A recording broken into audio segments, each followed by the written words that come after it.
oitavo ano, tudo bem com vocês? Espero que sim. Hoje, terça-feira, dia 27 de outubro de 2020, é a nossa quarta aula do quarto bimestre.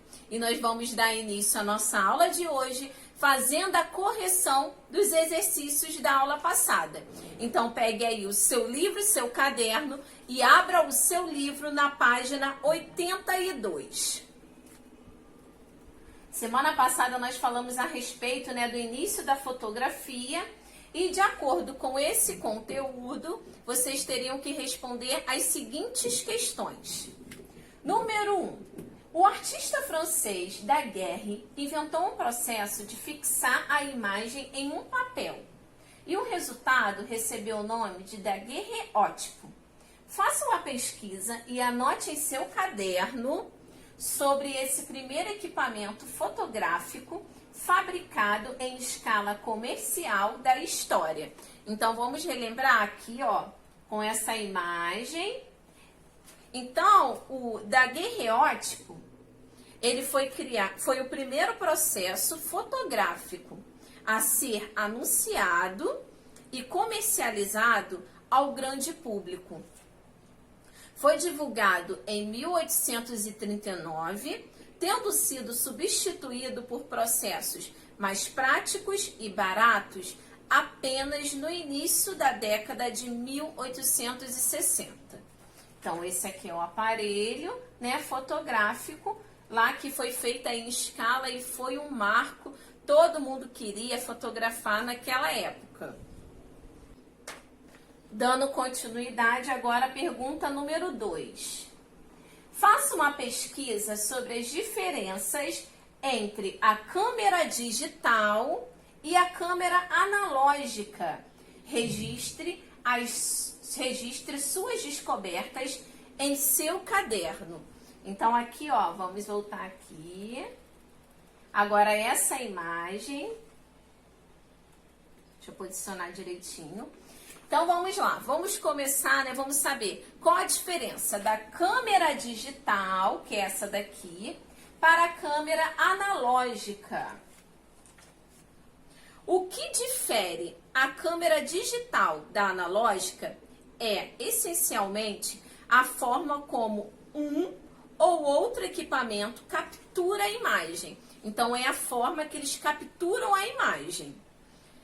Independentemente da marca ou modelo, as versões digitais, As versões digitais utilizam sensor fotossensível para obter o registro.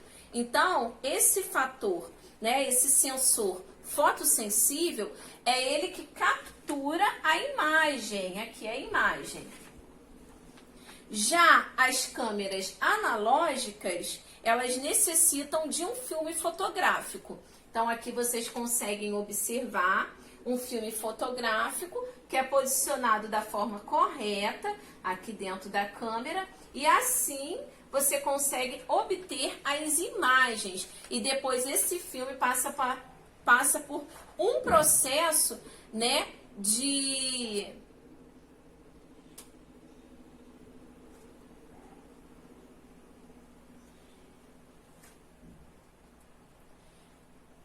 revelação. Então, tem todo um processo, para revelar a foto. Eu, particularmente, não querendo entregar minha idade, mas já entregando, eu usei já muito a câmera analógica e também usei a digital, mas eu sou da época também da câmera analógica, Então, era assim, você tinha que posicionar o filme corretamente, porque senão você perdia todas as suas fotos. E na hora, de finalizar ali também, para poder ir para a revelação, tinha também que seguir o passo a passo certinho. Senão, suas fotos já eram, você não conseguia aproveitar nenhuma foto. Então, tinha que ter muito cuidado, paciência e fazer com muita calma, para assim você conseguir registrar as suas fotos, seus momentos marcantes. Agora, turma, página 83. Mas antes de nós irmos para a página 83, eu estou disponibilizando esse link aqui e nós vamos assistir juntos para complementar um pouquinho aí as nossas questões a respeito da fotografia. Você é um daqueles obcecados em tirar fotos? Ou daqueles que gostam de capturar todos os momentos para que você possa relembrar? Não importa qual lado esteja, todos nós gostamos é do aparelho que nos ajuda a congelar o tempo em imagens. No quadro Invenções que marcaram a época de hoje, vou contar um pouco da história da máquina fotográfica.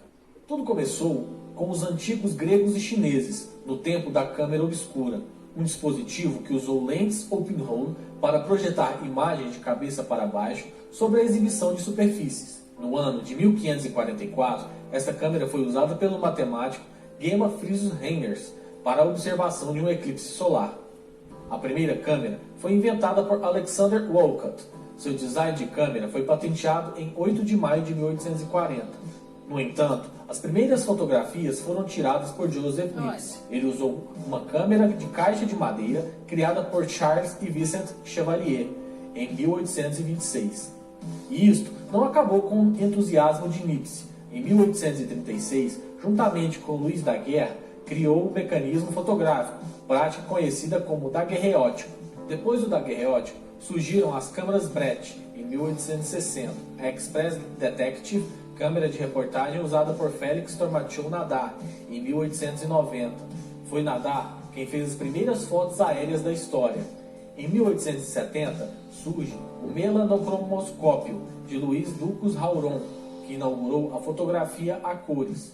Em 1914, a Eastman Kodak fabricou o primeiro filme pancromático, de emprego generalizado a partir de 1925. A evolução das câmeras não parava, e logo o alemão Hans Haas criou uma máquina estanque e inaugurou a fotografia submarina. A barreira da transmissão foi vencida em 1930, quando foram inventados os belinógrafos portáteis que permitiam o envio das radiofotos. Desde que foi inventada, a fotografia tornou-se responsável pela documentação e consequente memória de muitos acontecimentos e fatos históricos, registrando imagens importantes para a humanidade ou mesmo guardando os momentos felizes da família comum. Foi longo o caminho percorrido desde a foto preto e branco até as fotos coloridas. Hoje, microcâmeras revelam segredos do interior do corpo humano e satélites orbitando no planeta Júpiter mandam imagens instantâneas e nítidas do espaço para a Terra. Mas isso já não é mais história. Bem interessante, né? Então, todo o processo, né, que a câmera foi passando, foi sofrendo alterações, até chegar hoje nas microcâmeras, né, que são utilizadas até dentro da medicina. Então, é bem legal, acho que esse vídeo resume um pouco aí do que nós estudamos. Agora, vamos dar continuidade à correção dos exercícios. Agora sim, turma, página 83. Número 3. Analise as perguntas a seguir e responda de acordo com as leituras e pesquisas feitas. A. Conforme o que você estudou até o momento, tudo que pode ser fotografado é arte? Sim ou não? Quero saber sua opinião, hein? Então, turma, sim. Pois a arte pode ser a natureza em si. Então, tudo que é fotografado pode ser sim arte. Letra B. Se nesse momento você tivesse de fotografar algo, o que você gostaria de registrar? E aí, o que você gostaria de registrar nesse momento? Eu acho que eu faria uma foto assim com a família toda reunida, né, nesse momento. Então, esse seria o meu desejo. E o seu desejo, qual seria? Anota aqui e nós vamos conversar a respeito dessa questão aqui também pelo Zoom. Letra C. Que momentos da vida você considera importantes registrar com fotografias? Então, você acha o quê? O dia a dia ou só datas comemorativas, né? Um aniversário, uma festa em família, né? Um passeio. Mas você acha legal também dia a dia? Vou querer saber a sua opinião. Eu, particularmente, gosto de fotografar o dia a dia, né? Muitas das vezes, sem maquiagem aqui com Moisés, consegue ver aqui, né, no olhar de cansaço, um olhar de cansaço, mas eu gosto de registrar esse momento, né, para que num futuro breve nós possamos pegar, olhar e reviver aquele momento que foi congelado. Agora, número 4. Observe as fotografias que registram diferentes períodos de um mesmo lugar. Em seu caderno, escreva como você percebeu essas fotos, tá? Então, eu quero que você escrevam as características.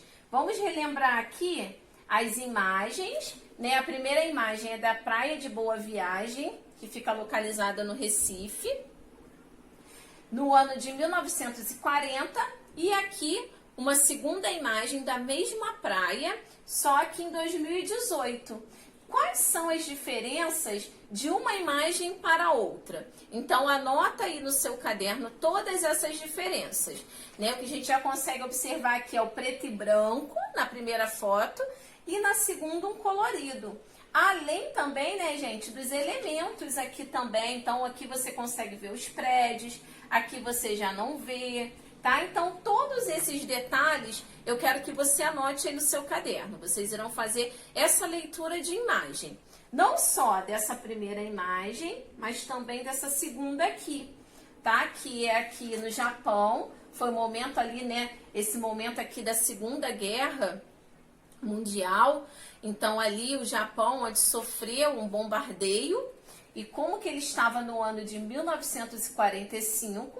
E essa segunda imagem aqui do mesmo local, só que no ano de 2018. Então, assim, aqui ela tá preto e branco, aqui ela já está colorida a fotografia, né? Você consegue observar esse elemento presente tanto no ano de 1945 como em 2018, ó, foi restaurado.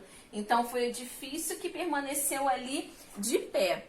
Então, anota aí no seu caderno também todas as observações que vocês conseguiram fazer dessas duas imagens. Agora, turma, página 84. Na questão número 5, vocês teriam que pegar aí seu celular e fotografar, né, o tema natureza. Mas vocês teriam que retratar problemas sociais e ambientais. Caprichem aí na sua fotografia ou nas suas fotografias. Não precisa ser necessariamente uma, pode ser várias. Ainda na mesma página, essa segunda questão aqui era uma dinâmica bem divertida, que você teria que fazer com algum, né, familiar seu para poder te ajudar.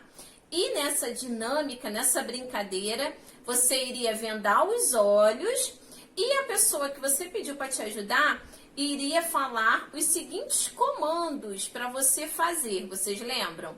Né? Você ia pegar uma folha de ofício, colocar na posição horizontal. Aí essa pessoa ia falando passo a passo do que você iria fazer.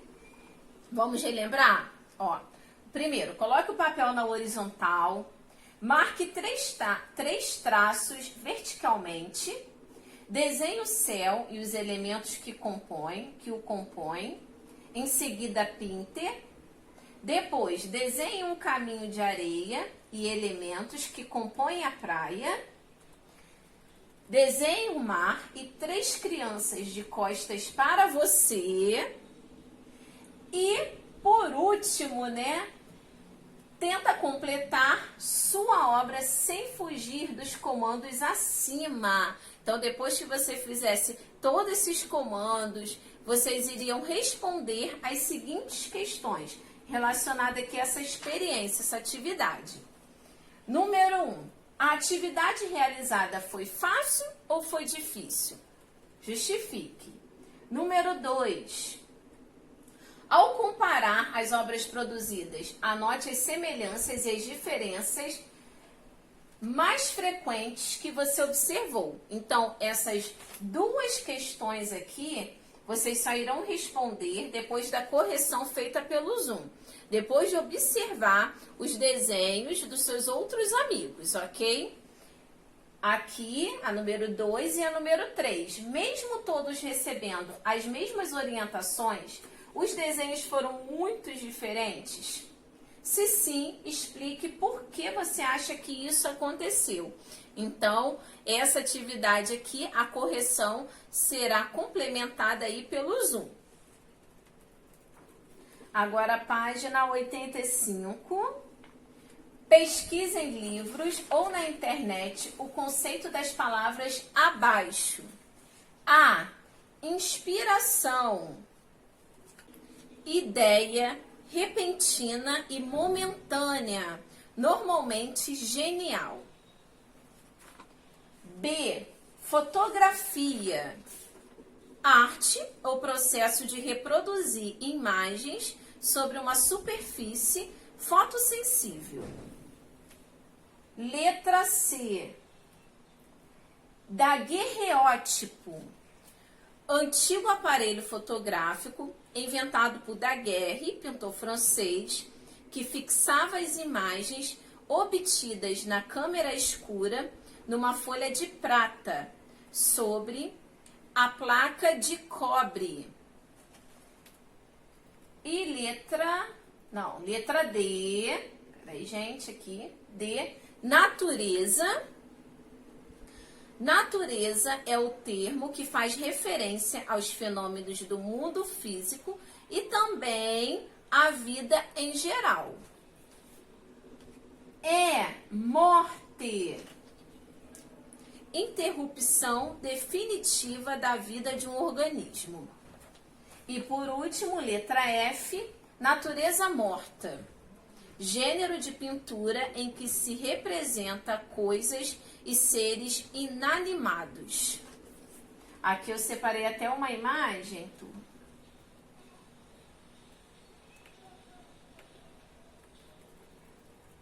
uma imagem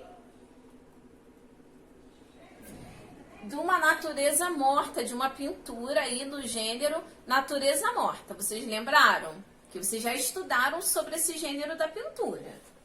Agora que nós já fizemos a correção dos exercícios da aula passada, eu quero que vocês anotem aí os exercícios da nossa aula de hoje. Hoje nós vamos falar sobre elementos naturais que se transformam em arte e também sobre pigmento. Esses conteúdos estão aí no livro de vocês, da página 87 até a página 89. E nós vamos também estudar hoje a página 96, que fala um pouco sobre a pigmentação. Então, além das páginas da 87 até a 89, também a página 96. Lembrando, turma, que hoje nós estamos iniciando aí o capítulo 8 do livro.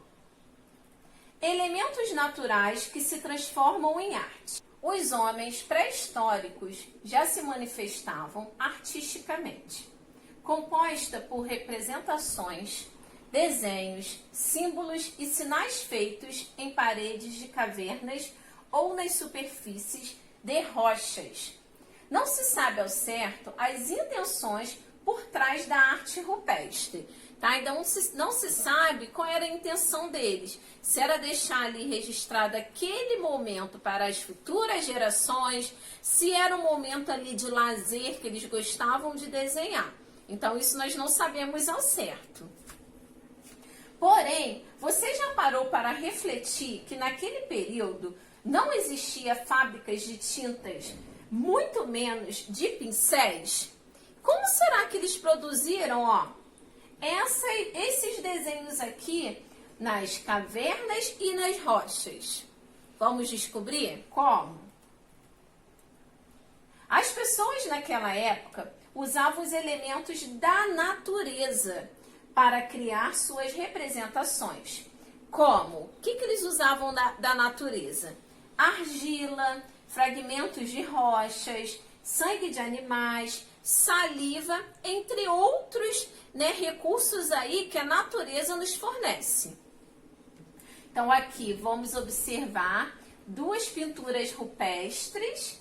Esse daqui foi feita, dentro de uma caverna que fica localizada, aqui no Brasil. E essa daqui é uma caverna na França, que fica localizada na França. Então aqui vocês conseguem observar que as pessoas daquela época eles já tinham a necessidade de registrar ali o dia a dia. Então eles usavam os elementos da natureza para conseguir fazer esses desenhos, esses símbolos, que até hoje nós podemos observar em alguns lugares aí espalhados pelo Brasil. Inclusive, né, não só no Brasil, gente, mas também em outros países, como na Argentina e na França. Agora a página 88. Todos os pigmentos utilizados, tanto na pré-história quanto nos dias atuais, mesmo que passem por processos industriais, são fontes originados na natureza, tá? Então, mesmo passando por todo o processo ali industrial, todos os pigmentos, né, para serem feitas ali as tintas, seja ela acrílica, a óleo, aquarela, ou os outros, né, tipos de tinta, eles são retirados, os pigmentos são retirados da natureza. Se na pré-história o homem descobriu que elementos da natureza podiam dar cor a outras coisas, os primeiros artistas que se aproximavam dos processos mais formais que conhecemos hoje de pintura também produziam a sua própria tinta em seus ateliês. Então isso aqui é interessante. Naquela época, né, e há bastante tempo atrás, os artistas, eles não falavam assim, eu vou ali na papelaria comprar uma tinta para me poder pintar essa tela. Eu vou lá comprar a tinta aquarela. Não. Naquela época, os artistas, além de pintar, produzir suas telas, eles também produziam as suas tintas, que eram feitas, né, dentro dos seus ateliês. Então, todo esse processo feito pelo próprio artista. A partir da industrialização, as fórmulas e receitas utilizadas pelos artistas em seus ateliês foram rapidamente reproduzidas e comercializadas até resultarem em diversos tipos de tinta, que encontramos hoje à nossa disposição, como a aquarela, a tinta acrílica, a óleo e várias outras, que são produzidas por diversos fabricantes. Então, hoje em dia, é muito mais fácil, né, você conseguir aí à sua disposição diversos tipos de tintas. Agora, vamos observar mais duas imagens de duas pinturas rupestres, tá? Então, ali os animais presentes, as pessoas, e essa aqui que é uma das minhas favoritas, né, que tem como título Caverna das Mãos, que fica localizada na Patagônia, na Argentina. E essa primeira imagem aqui é no Parque Nacional da Serra da Capivara. Então, essa aqui, olha que interessante, diversas mãos ali presente dentro dessa caverna. Então, a pintura rupestre presente até os dias de hoje. E tudo isso, né, eles utilizavam dos pincéis, muitas das vezes eram os seus próprios dedos, né? Ou ali, né, galhos de árvores, e as tintas todas retiradas da natureza. Dando continuidade, agora vamos falar um pouco sobre pigmento. Pigmento é a cor que extraímos da natureza, das plantas, das sementes ou da terra, ou a fabricada que encontramos à disposição para comprar nas lojas, em diversos tipos diferentes, como a tinta óleo, acrílica, entre outras. Tá? Então agora nós vamos falar um pouquinho a respeito de pigmentação, né? Quais são aí os elementos da natureza na qual nós conseguimos, né, retirar pigmentações, né? E que cor, né, você consegue retirar daquela semente, ou daquela flor, ou daquela folha, ou daquele legume. Então agora nós vamos ver um pouquinho. Aqui nós podemos já observar uma primeira imagem. Então tem aqui o urucum em pó, café, a terra. E com esses 3 elementos aí retirados da natureza, olha aqui o desenho como ficou. Lembra até um pouco, né, o estilo da pintura rupestre. Então, já já vocês vão aprender como produzir, como fazer a sua própria tinta, porque tem atividade aí de casa bem legal que eu tenho certeza que vocês irão gostar. Mas enquanto isso, deixa eu posicionar aqui para vocês poderem observar melhor. Vamos lá, vamos agora para alguns exemplos de alguns elementos da natureza e que pigmentação, né, que cor de pigmentação você consegue retirar desse elemento. Por exemplo, o urucum, que é uma sementezinha, nós podemos ter o pigmento vermelho. O pó de café, pigmento marrom. A casca de abacaxi e açafrão, nós conseguimos o pigmento amarelo. O açafrão ele fica bem marcante, então vocês vão ver que o amarelo ele fica bem vibrante, bem forte. A beterraba, pigmento rosa. Lembrando, gente, tá? Que não precisa utilizar ali a beterraba toda, não. Apenas a casca da beterraba você consegue tirar a pigmentação. A casca da cenoura, pigmento laranja. Da uva, conseguimos o pigmento roxo. Do repolho roxo, não é o pigmento roxo, é o pigmento azul. E das folhas de boldo, pigmento verde. Lembrando que esses daqui são alguns exemplos, tá? Existem vários outros elementos da natureza que você consegue extrair a pigmentação. Então, eu tenho certeza que vocês conhecem outros também elementos aí. Então, esses daqui são apenas alguns exemplos. Dando continuidade, sobre o tema penso, né? O primeiro exercício aqui relacionado à pigmentação, né? A pintura rupestre, a respeito aí, né, dos elementos da natureza se tornando arte. Como os elementos naturais podem ser transformados em arte? Ah, turma, super fácil, não é? Acabamos de falar sobre isso. Eu tenho certeza que vocês irão responder sem nenhuma dificuldade e caprichem na resposta, ok? Ainda nos exercícios, a seguir, faça um desenho e pinte-o, ok? Mas tem os detalhes. Vamos lá para os detalhes desse desenho e dessa pintura. O tema é livre. Só existe uma regra. Tanto o desenho, deixa eu posicionar aqui que saiu de novo,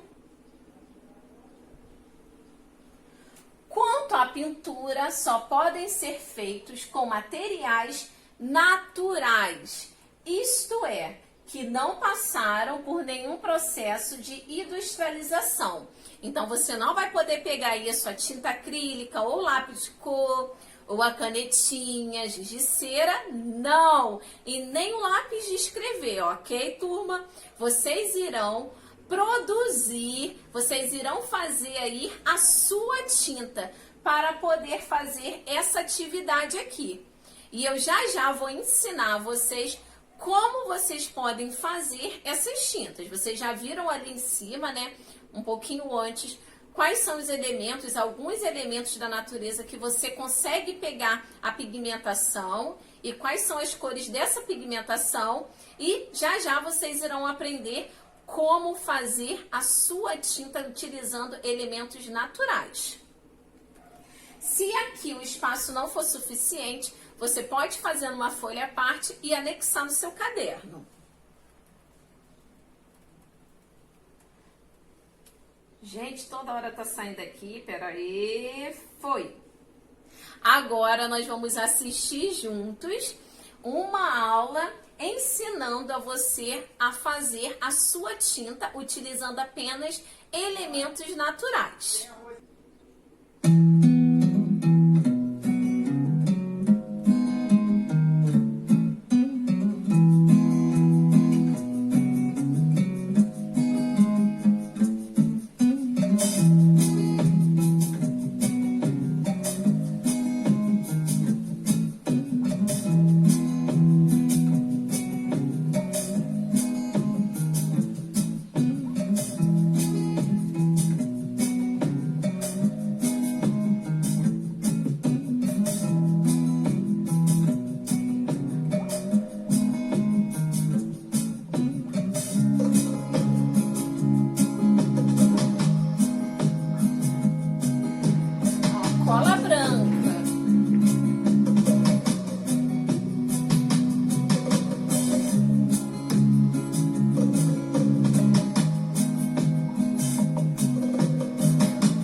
interessante, né, turma? E o legal é que existem várias receitas. Então, vocês podem usar a base somente com água, tá? Pouco líquido. Vocês podem usar também cola ou álcool, ok? Então, vocês vão ver no decorrer da nossa aula de hoje que vocês podem utilizar esses três elementos aí para produzir, para fazer a sua tinta.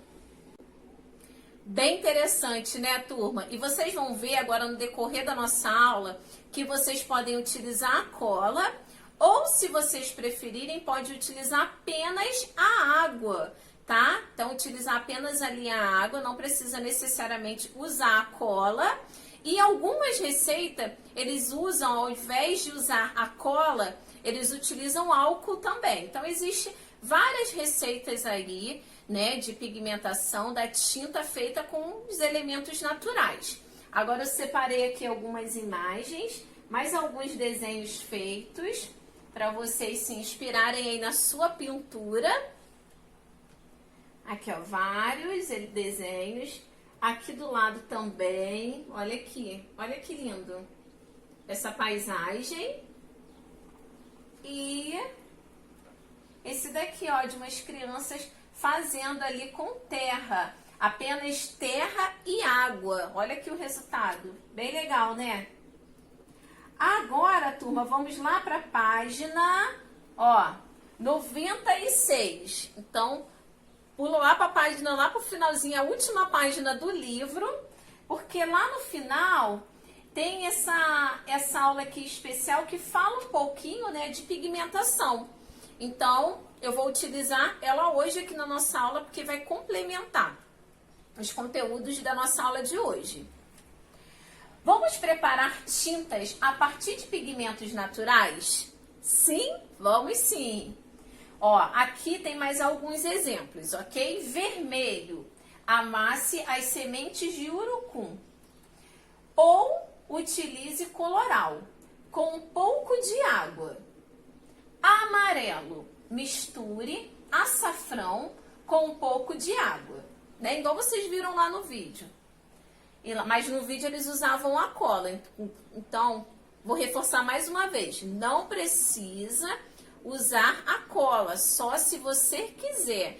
Porque aí a sua textura vai ficar um pouco mais sólida, não vai ficar tão líquida, tá? Se vocês usarem só a água, vai ficar um pouquinho mais líquida. E branco, misture e amasse bem todas as pedrinhas de argila branca com água. Aí você vai ter o pigmento branco. Aqui tem mais alguns exemplos, ó. Urucum em pó com álcool, você pode usar álcool. A beterraba também, álcool. A casca da cenoura também, né, misturar com álcool. A amora, amora é uma delícia, né, eu amo amora. Também, não com álcool, gente. Aqui, ó, a amora você utiliza a água. Folhas verdes com água. Semente de urucum com água. E genipapo com água. O interessante é que o genipapo, ele dá a cor, né? Você consegue chegar à pigmentação marrom. As tintas feitas com terra ou argila não perdem a cor, nem mesmo com o sol forte, e não apresentam problemas de conservação. Necessita de cuidado e paciência a extração do pigmento, apesar de ser um processo simples e fácil, mas tem que ter paciência, ok? A extração por peneira consiste em peneirar a amostra coletada até obter um pó fino. Esse pó é o pigmento. Então, vocês já podem utilizar, né, o pigmento já em pó, mas se vocês quiserem extrair lá daquela folha ou daquela semente, né, você vai passar por todo um processo que precisa ter paciência, se você for peneirar. Né, aqui tem todo o processo que eu vou ler, né, você vai ter que separar todo o material. Depois, em seguida, peneire na peneira de malha grossa. Depois, você vai peneirar novamente em outra peneira de malha mais fina. Repita o processo em outra peneira mais fina. Então, você vai utilizar 3 peneiras aí diferentes. Guarde o pó obtido em um pote e seu pigmento está pronto para virar tinta. Ok, turma? Agora aqui tem umas informações muito importantes. Então, turma, quando você for coletar, né, os seus materiais, não devemos esquecer de preservar a natureza, retirando material que já esteja caído no chão, ok? Então, você vai pegar aquele elemento lá que esteja caído no chão. Se for necessário colher plantas vivas, devemos tomar cuidado para não retirar muitas plantas do mesmo local, porque alteramos o meio ambiente. Cuidado! Isso aqui, ó, essa informação muito importante. Existem plantas tóxicas, como espirradeira, que é essa aqui, ó, vou mostrar para vocês. Essa daqui tão bonita, né? Então, dela vocês não vão poder colher nenhuma pigmentação, ok? Nem cheguem perto. E outra é a urtiga, tá? Se não conhecer a planta, deixe-a na natureza. A urtiga é essa daqui, ó. Tá? Então, essa daqui também, se você for lá e ver, não vai mexer, deixa ela lá. E o legal é, se você não conhecer a planta, você não pegar, não tentar extrair nenhum pigmento dela, ok? Você pode testar outras cores. Recolha 10 colheres de terra da cor que você desejar. Peneire a terra para tirar possíveis sujeiras e pedrinhas. Em seguida, misture com um pouco de água para obter uma mistura, tá? Nem muito líquida e nem muito grossa. Depois, adicione cola na mesma proporção da mistura. Está pronta a tinta, tá? Então, vocês aproveitem aí as suas tintas para fazer várias pinturas e depois compartilhar com a turma, ok? Então, turma, encerramos aqui a nossa aula de hoje. Faça todas as suas tintas com muito capricho, muita atenção, muita paciência e dedicação, tá? Não só as tintas, mas todos os exercícios também. Então, uma terça-feira abençoada. Fiquem com Deus. Tchau, tchau!